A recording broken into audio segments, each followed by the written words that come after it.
ਧੰਨ ਵਾਹਿਗੁਰੂ ਸਾਹਿਬ ਜੀ। ਮਹੱਲਾ ਦੂਜਾ। ਏਕ ਕ੍ਰਿਸ਼ਨੰ ਸਰਬ ਦੇਵਾ, ਦੇਵ ਦੇਵਾ ਤਾ ਆਤਮਾ। ਆਤਮਾ ਵਾਸੁਦੇਵस्य ਜੇ ਕੋ ਜਾਣੈ ਭਿਓ। ਨਾਨਕ ਤਾਕਾ ਦਾਸ ਹੈ, ਸੋਈ ਨਿਰੰਜਨ ਦੇਓ। ਮਹੱਲਾ ਪਹਿਲਾ। ਕੁੰਭੇ ਬੱਧਾ ਜਲ ਰਹੈ, ਜਲ ਬਿਨ ਕੁੰਭ ਨਾ ਹੋਏ। ਗਿਆਨ ਕਾ ਬੱਧਾ ਮਨ ਰਹੈ, ਗੁਰ ਬਿਨ ਗਿਆਨ ਨਾ ਹੋਏ। ਪੌੜੀ। ਪੜਿਆ ਹੋਵੈ ਗੁਨਾਹਗਾਰ, ਤਾ ਓਮੀ ਸਾਧ ਨਾ ਮਾਰੀਐ। ਜਿਹਾ ਘਾਲੇ ਘਾਲਣਾ, ਤੇ ਵੇਹੋ ਨਾਉ ਪਚਾਰੀਐ। ਐਸੀ ਕਲਾ ਨਾ ਖੇਡੀਐ, ਜਿਤ ਦਰਗਹਿ ਗਇਆ ਹਾਰੀਐ। ਪੜਿਆ ਅਤੈ ਓਮੀਆ, ਵਿਚਾਰ ਅੱਗੇ ਵਿਚਾਰੀਐ। ਮੋਹ ਚੱਲੈ ਸੋ ਅੱਗੇ ਮਾਰੀਐ। ਵਾਹਿਗੁਰੂ ਜੀ ਕਾ ਖਾਲਸਾ, ਵਾਹਿਗੁਰੂ ਜੀ ਕੀ ਫਤਿਹ। ਪਰਮ ਸਨਮਾਨਯੋਗ ਸਤਿਗੁਰੂ ਗੁਰੂ ਗ੍ਰੰਥ ਸਾਹਿਬ ਮਹਾਰਾਜ ਜੀ ਦੀ ਪਾਵਨ ਹਜ਼ੂਰੀ ਦੇ ਅੰਦਰ ਸੁਭਾਏਮਾਨ ਸਤਸੰਗੀ ਜਨੋ ਵਡਭਾਗੇ ਹੋ, ਜੋ ਸਤਿਗੁਰਾਂ ਦੀ ਰਹਿਮਤ ਬਖਸ਼ਿਸ਼ ਹਾਸਲ ਕਰ ਰਹੇ ਜੇ। ਚੱਲ ਰਹੀ ਲੜੀਵਾਰ ਆਸਾ ਕੀ ਵਾਰ ਦੀ ਪਾਵਨ ਵਿਚਾਰ।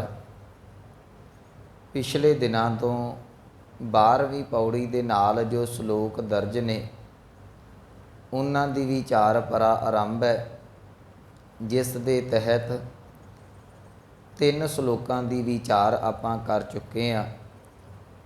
ਅੱਜ ਸਤਿਗੁਰੂ ਜੀ ਚੌਥੇ ਤੇ 5ਵੇਂ ਸ਼ਲੋਕ ਦੇ ਅੰਦਰ ਕੀ ਬਖਸ਼ਿਸ਼ ਕਰਦੇ ਨੇ, ਉਹਦੀ ਵਿਚਾਰ ਆਪਾਂ ਸਾਂਝੀ ਕਰਨੀ ਹੈ। ਚੌਥਾ ਸ਼ਲੋਕ ਜਿਹੜਾ, ਇਹ ਵੀ ਧੰਨ ਗੁਰੂ ਅੰਗਦ ਦੇ ਮਹਾਰਾਜ ਜੀ ਦਾ ਹੈ। ਇਸ ਦੇ ਵਿੱਚ ਧੰਨ ਗੁਰੂ ਅੰਗਦ ਦੇ ਮਹਾਰਾਜ ਜੀ ਉਸ ਪਰਿਪੂਰਨ ਪਰਮਾਤਮਾ ਦੀ ਸਰਬ ਸ਼ਕਤੀਮਾਨਤਾ ਨੂੰ ਜਿਹੜਾ ਹੈ ਉਹ ਸਾਨੂੰ ਸਮਝਾ ਰਹੇ ਨੇ। ਸਤਿਗੁਰੂ ਬਖਸ਼ਿਸ਼ ਕਰਦੇ ਨੇ। ਮਹੱਲਾ ਦੂਜਾ। ਏਕ ਕ੍ਰਿਸ਼ਨੰ ਸਰਬ ਦੇਵਾ, ਦੇਵ ਦੇਵਾ ਤਾਂ ਆਤਮਾ।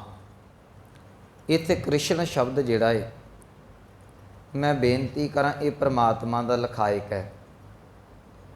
ਕਈ ਵਾਰੀ ਅਸੀਂ ਨਾਮ ਇਹੋ ਜਿਹੇ ਸੁਣ ਲੈਂਦੇ ਹਾਂ, ਸਾਡਾ ਸਿੱਧਾ ਧਿਆਨ ਅਵਤਾਰਵਾਦ ਵੱਲ ਪਾਸੇ ਚਲਿਆ ਜਾਂਦਾ ਹੈ।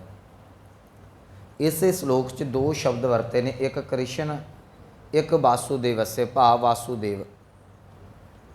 ਜੇ ਅਸੀਂ ਇਹਨੂੰ ਬੌਧਿਕ ਤਲ 'ਤੇ ਦੇਖਦੇ ਹਾਂ ਤੇ ਇਹ ਦੋਵੇਂ ਸ਼ਬਦ ਜਿਹੜੇ ਨੇ ਭਗਵਾਨ ਕ੍ਰਿਸ਼ਨ ਦੇ ਨਾਲ ਜੋੜੇ ਜਾਂਦੇ ਨੇ, ਜੋ ਹਿੰਦੂ ਮੈਥੋਲੋਜੀ ਕਹਿੰਦੀ ਹੈ। ਪਰ ਜਿਸ ਵੇਲੇ ਅਸੀਂ ਮਹਾਨ ਕੋਸ਼ ਪੜ੍ਹਦੇ ਹਾਂ, ਭਾਈ ਕਾਹਨ ਸਿੰਘ ਨਾਭਾ ਨੇ ਕ੍ਰਿਸ਼ਨ ਦੇ ਜਿਹੜੇ ਨੇ ਉਹ ਤਕਰੀਬਨ 13 ਅਰਥ ਕੀਤੇ ਨੇ। ਉਹਨਾਂ 13 ਅਰਥਾਂ ਦੇ ਵਿੱਚ ਇੱਕ ਅਰਥ ਜਿਹੜਾ ਪਰਮਾਤਮਾ ਦਾ ਸੂਚਕ ਵੀ ਹੈ। ਅਸਲ ਦੇ ਵਿੱਚ ਜਿਵੇਂ ਸ਼ਬਦ ਹੈ ਰਾਮ, ਰਾਮ ਦਾ ਅਰਥ ਹੈ ਰਮਿਆ ਹੋਇਆ, ਪਰ ਇਹ ਵੀ ਅਵਤਾਰ ਦੇ ਨਾਮ ਦੇ ਨਾਲ ਜੋੜ ਦਿੱਤਾ ਗਿਆ, ਸ਼੍ਰੀ ਭਗਵਾਨ ਸ਼੍ਰੀ ਰਾਮ। ਜਿਵੇਂ ਸ਼ਬਦ ਹੈ ਨਿਰੰਜਨ, ਇਹਦਾ ਅਰਥ ਹੈ ਅਕਾਲਖ ਤੋਂ ਰਹਿਤ, ਇਹ ਵੀ ਜਿਹੜਾ ਪਰਮਾਤਮਾ ਦਾ ਲਖਾਇਕ ਹੈ। ਇਸੇ ਤਰੀਕੇ ਦੇ ਨਾਲ ਸ਼ਬਦ ਹੈ ਕ੍ਰਿਸ਼ਨ। ਕ੍ਰਿਸ਼ਨ ਦਾ ਅਰਥ ਹੁੰਦਾ ਜਿਹਦੇ ਵਿੱਚ ਕਸ਼ਿਸ਼ ਨਾ ਹੋਵੇ, ਜਿਹਦੇ ਵਿੱਚ ਮੋਹ ਨਾ ਹੋਵੇ, ਜਿਹਦੇ ਵਿੱਚ ਪਕੜ ਨਾ ਹੋਵੇ, ਉਹਨੂੰ ਕ੍ਰਿਸ਼ਨ ਕਹਿੰਦੇ ਨੇ। ਜੇ ਇਹਦੇ ਸ਼ਬਦਾਰਥਿਕ ਅਰਥ ਤੁਸੀਂ ਦੇਖੋਗੇ ਨਾ, ਕ੍ਰਿਸ਼ਨ ਦਾ ਭਾਵ ਜਿਹਦੇ ਅੰਦਰ ਕਸ਼ਿਸ਼ ਨਹੀਂ, ਜਿਹਦੇ ਅੰਦਰ ਮੋਹ ਨਹੀਂ। ਸਾਡੇ ਅੰਦਰ ਕਸ਼ਿਸ਼ ਹੈ, ਸਾਡੇ ਅੰਦਰ ਮੋਹ ਹੈ, ਸਾਡੇ ਅੰਦਰ ਪਕੜ ਹੈ, ਪਰਿਵਾਰ ਦੀ ਪਕੜ ਹੈ, ਧਨ ਦੀ ਪਕੜ ਹੈ, ਪਦਾਰਥਾਂ ਦੀ ਪਕੜ ਹੈ। ਸੋ ਇਹ ਪਰਮਾਤਮਾ ਦਾ ਸੂਚਕ ਹੈ। ਇੱਥੇ ਕ੍ਰਿਸ਼ਨ ਸ਼ਬਦ ਆਇਆ ਹੈ। ਇਹ ਗੁਰਬਾਣੀ 'ਚ ਇਹੋ ਜਿਹੇ ਬੇਅੰਤ ਸ਼ਬਦ ਨੇ ਜਿਹੜਾ ਪਰਮਾਤਮਾ ਦੇ ਸੂਚਕ ਆਏ ਨੇ। ਕਦੀ ਇਹੋ ਜਿਹੇ ਸ਼ਬਦਾਂ ਨੂੰ ਵੇਖ ਕੇ ਸ਼ਾਇਦ ਕਿਤੇ ਦੂਸਰੇ ਅਰਥਾਂ ਦੇ ਵਿੱਚ ਨਾ ਲੈ ਜਾਓ। ਹਾਂ, ਕ੍ਰਿਸ਼ਨ ਦਾ ਜ਼ਿਕਰ ਵੀ ਆਇਆ, ਜਿੱਥੇ ਕ੍ਰਿਸ਼ਨ ਦਾ ਜ਼ਿਕਰ ਆਇਆ ਉੱਥੇ ਕ੍ਰਿਸ਼ਨ ਦੇ ਰੂਪ 'ਚ ਅਰਥ ਕਰਾਂਗੇ ਆਪਾਂ ਕਨਸੈਪਟ ਨੂੰ ਵੇਖ ਕੇ। ਜਿੱਥੇ ਪਰਮਾਤਮਾ ਦਾ ਸੂਚਕ ਆਇਆ ਉੱਥੇ ਪਰਮਾਤਮਾ ਲਈ ਸ਼ਬਦ ਨੇ। ਇੱਥੇ ਪਰਮਾਤਮਾ ਲਈ ਸ਼ਬਦ ਨੇ, ਕਹਿਣ ਲੱਗੇ ਏਕ ਕ੍ਰਿਸ਼ਨੰ, ਇੱਕ ਪਰਮਾਤਮਾ, ਸਰਬ ਦੇਵਾ। ਸਰਬ ਦਾ ਅਰਥ ਹੈ ਸਾਰੇ, ਦੇਵਾ ਦਾ ਅਰਥ ਹੈ ਦੇਵਤੇ। ਹੁਣ ਹਿੰਦੂ ਮੈਥੋਲੋਜੀ ਇਹ ਗੱਲ ਕਹਿੰਦੀ ਹੈ ਕਿ 33 ਕਰੋੜ ਦੇਵੀ ਦੇਵਤੇ ਨੇ। ਆਪਾਂ ਇਸ ਵਿਸ਼ੇ ਦੇ ਵਿੱਚ ਨਹੀਂ ਪੈਣਾ ਹੈਗੇ ਜਾਂ ਨਹੀਂ ਹੈਗੇ, ਪਰ ਸਤਿਗੁਰੂ ਕਹਿਣ ਲੱਗੇ ਜਿੰਨੇ ਵੀ ਦੇਵਤੇ ਮੰਨੇ ਗਏ ਨੇ, ਭਲਿਆ ਇੱਕ ਗੱਲ ਯਾਦ ਰੱਖੀ, ਉਹਨਾਂ ਸਾਰਿਆਂ ਦਾ ਜਿਹੜਾ ਦੇਵਤਾ ਹੈ ਉਹ ਇੱਕ ਪਰਮਾਤਮਾ ਹੈ। ਏਕ ਕ੍ਰਿਸ਼ਨੰ ਸਰਬ ਦੇਵਾ, ਅੱਗੇ ਸ਼ਬਦ ਹੈ ਦੇਵ ਦੇਵਾ ਤਾਂ ਆਤਮਾ। ਇਹਦਾ ਪਾਠ ਤਾਂ ਨਹੀਂ ਕਰਨਾ, ਇਹ ਤੱਤਾ ਮੁਕਤ ਹੈ ਤਾਂ ਆਤਮਾ। ਆਤਮਾ ਦਾ ਅਰਥ ਹੈ ਆਤਮਾ ਜਿਹੜੀ ਅੰਦਰ ਰੂਹ ਹੈ। ਕਹਿੰਦੇ ਹੁਣ ਜਿੰਨੇ ਵੀ ਦੇਵਤੇ ਨੇ ਤੁਹਾਡੇ, ਇਹਨਾਂ ਸਾਰਿਆਂ ਦੇ ਅੰਦਰ ਜਿਹੜੀ ਰੂਹ ਹੈ ਨਾ, ਜਿਹੜੀ ਆਤਮਾ, ਉਹ ਇੱਕ ਕ੍ਰਿਸ਼ਨ ਦੀ ਹੈ, ਇੱਕ ਪਰਮਾਤਮਾ ਦੀ, ਇੱਕ ਅਕਾਲ ਪੁਰਖ ਵਾਹਿਗੁਰੂ ਦੀ ਹੈ। ਇਹਨੂੰ ਥੋੜ੍ਹਾ ਜਿਹਾ ਸਮਝਣ ਵਾਸਤੇ ਇੱਕ ਪਰਮਾਤਮਾ ਹੀ, ਪਿਛਲੇ ਦਿਨੀ ਵੀ ਕਨਸੈਪਟ ਚੱਲਿਆ ਸੀ ਕਿ ਇੱਕ ਪਰਮਾਤਮਾ ਦੀ ਹੀ ਜੋਤ ਸਾਰੇ ਪਾਸੇ ਜਿਹੜੀ ਉਹ ਪਸਰ ਰਹੀ ਹੈ। ਜਦੋਂ ਆਪਾਂ ਇਹ ਜ਼ਿਕਰ ਕੀਤਾ ਸੀ ਬਲਿਹਾਰੀ ਕੁਦਰਤ ਵਸਿਆ, ਮੈਂ ਉਦੋਂ ਵੀ ਅਰਜ਼ ਕੀਤੀ ਸੀ ਇੱਕ ਪਰਮਾਤਮਾ ਸਾਰਿਆਂ ਦੇ ਅੰਦਰ ਵਿਆਪਕ ਹੈ। ਇਹਨੂੰ ਧੰਨ ਗੁਰੂ ਕਲਗੀਧਰ ਪਾਤਸ਼ਾਹ ਮਹਾਰਾਜ ਜੀ ਕਹਿੰਦੇ ਨੇ ਰਾਜਾਨ ਰਾਜ, ਭਾਨਾਨ ਭਾਨ, ਦੇਵਾਨ ਦੇਵ, ਉਪਮਾ ਮਹਾਨ। ਉਹ ਦੇਵਤਿਆਂ ਦਾ ਵੀ ਦੇਵਤਾ ਹੈ, ਉਹ ਰਾਜਿਆਂ ਦਾ ਵੀ ਰਾਜਾ ਹੈ, ਉਹ ਹਰੇਕ ਕਣ ਕਣ ਜਰੇ ਜਰੇ ਦੇ ਵਿੱਚ ਰਮਿਆ ਹੋਇਆ ਹੈ। ਸਤਿਗੁਰੂ ਅੱਜ ਉਸ ਕ੍ਰਿਸ਼ਨ ਦੀ, ਉਸ ਪਰਮਾਤਮਾ ਦੀ ਗੱਲ ਕਰ ਰਹੇ ਨੇ। ਤੇ ਗੁਰਮਤਿ ਦਾ ਇਹ ਫਲਸਫਾ ਬਿਲਕੁਲ ਸਪਸ਼ਟ ਕਰਦਾ ਹੈ ਕਿ ਪਰਮਾਤਮਾ ਕੇਵਲ ਤੇ ਕੇਵਲ ਇੱਕ ਹੈ। ਪਰਮਾਤਮਾ ਤੋਂ ਗਾਂਹ ਜਿਹੜੇ ਨੇ ਸੰਸਾਰ ਦਾ ਪਾਰ ਉਤਾਰਾ ਕਰਨ ਵਾਸਤੇ ਅਵਤਾਰ ਆਉਂਦੇ ਨੇ, ਗੁਰੂ ਪੀਰ ਪੈਗੰਬਰ ਆਉਂਦੇ ਨੇ। ਪਰ ਇਹਨਾਂ ਗੁਰੂ ਪੀਰ ਪੈਗੰਬਰ ਅਵਤਾਰਾਂ ਦੇ ਵਿੱਚ ਜਿਹੜੀ ਜੋਤ ਹੈ, ਅੱਜ ਗੁਰੂ ਅੰਗਦ ਦੇਵ ਮਹਾਰਾਜ ਜੀ ਕਹਿੰਦੇ ਇੱਕ ਪਰਮਾਤਮਾ ਦੀ ਹੀ ਪਸਰ ਰਹੀ ਹੈ। ਇੱਕ ਮੈਂ ਬਚਨ ਪੜ੍ਹ ਦਿੰਦਾ ਜਪਜੀ ਸਾਹਿਬ ਦਾ, ਇੱਕ ਅਸੀਂ ਸ਼ਬਦ ਪੜ੍ਹਦੇ ਹਾਂ, ਕਹਿਣ ਲੱਗੇ ਏਕਾ ਮਾਈ ਜੁਗਤ ਵਿਆਈ, ਤਿੰਨ ਚੇਲੇ ਪ੍ਰਵਾਨ, ਇੱਕ ਸੰਸਾਰੀ, ਇੱਕ ਭੰਡਾਰੀ, ਇੱਕ ਲਾਏ ਦੀਵਾਨ। ਇੱਕ ਇਹ ਬ੍ਰਹਮਾ ਜੀ, ਵਿਸ਼ਨੂੰ ਜੀ ਤੇ ਦੀਵਾਨ ਲਾ ਕੇ ਬੈਠਦਾ ਹੈ ਸ਼ਿਵ ਜੀ ਮਹੇਸ਼। ਕਈ ਵਾਰੀ ਅਸੀਂ ਇੱਥੇ ਟਪਲਾ ਖਾ ਕੇ ਕਹਿ ਜਾਂਦੇ ਹਾਂ ਕਿ ਗੁਰੂ ਨਾਨਕ ਸਾਹਿਬ ਮਹਾਰਾਜ ਜੀ ਨੇ ਤੇ ਇਹ ਤਿੰਨ ਦੇਵਤੇ ਮੰਨ ਲਏ। ਇਹ ਮੰਨੇ ਨਹੀਂ, ਇਹ ਸਤਿਗੁਰੂ ਉਹਨਾਂ ਦਾ ਸਿਧਾਂਤ ਦੱਸ ਰਹੇ ਨੇ ਕਿ ਭਲਿਆ ਤੁਸੀਂ ਇਹ ਗੱਲ ਕਹਿੰਦੇ ਜੇ ਕਿ ਇੱਕ ਮਾਇਆ ਤੋਂ ਇਹ ਤਿੰਨ ਜਿਹੜੇ ਨੇ ਇਹ ਦੇਵਤੇ ਰਚੇ ਹੋਏ ਨੇ। ਏਕਾ ਮਾਈ ਜੁਗਤ ਵਿਆਈ, ਤਿੰਨ ਚੇਲੇ ਪ੍ਰਵਾਨ। ਤਿੰਨ ਚੇਲੇ ਕਿਹੜੇ? ਇੱਕ ਸੰਸਾਰੀ, ਇੱਕ ਭੰਡਾਰੀ, ਸੰਸਾਰ ਨੂੰ ਪੈਦਾ ਕਰਨ ਵਾਲਾ ਬ੍ਰਹਮਾ, ਭੰਡਾਰੀ ਵਿਸ਼ਨੂੰ, ਇੱਕ ਲਾਏ ਦੀ ਬਾਣ ਸ਼ਿਵ ਜੀ। ਸਤਿਗੁਰੂ ਕਹਿੰਦੇ ਇੱਥੇ ਗੱਲ ਨਹੀਂ ਬਣੀ। ਜੇ ਇਹ ਤਿੰਨ ਦੇਵਤੇ ਪੈਦਾ ਕੀਤੇ ਨੇ, ਫਿਰ ਇਹ ਪੈਦਾ ਕਿੱਥੋਂ ਹੋਏ ਨੇ? ਸਵਾਲ ਤੇ ਫਿਰ ਉੱਥੇ ਖੜਾ ਰਹਿ ਗਿਆ ਨਾ। ਜਿਵੇਂ ਗੁਰੂ ਨਾਨਕ ਸਾਹਿਬ ਦੇ ਵੇਲੇ ਇਹ ਗੱਲ ਕਹੀ ਗਈ ਗੁਰੂ ਨਾਨਕ ਸਾਹਿਬ ਨੂੰ ਕਿ ਇਹ ਜਿਹੜੀ ਧਰਤੀ ਹੈ ਇਹ ਧੌਲ ਦੇ ਸਿਰ 'ਤੇ ਜਿਹੜੀ ਹੈ ਬਲਦ ਦੇ ਸਿੰਗਾਂ 'ਤੇ ਟਿਕੀ ਹੋਈ ਹੈ। ਸਤਿਗੁਰਾਂ ਨੇ ਉਹਦੀ ਜਿਹੜੀ ਹੈ ਭੰਡੀ ਨਹੀਂ ਕੀਤੀ।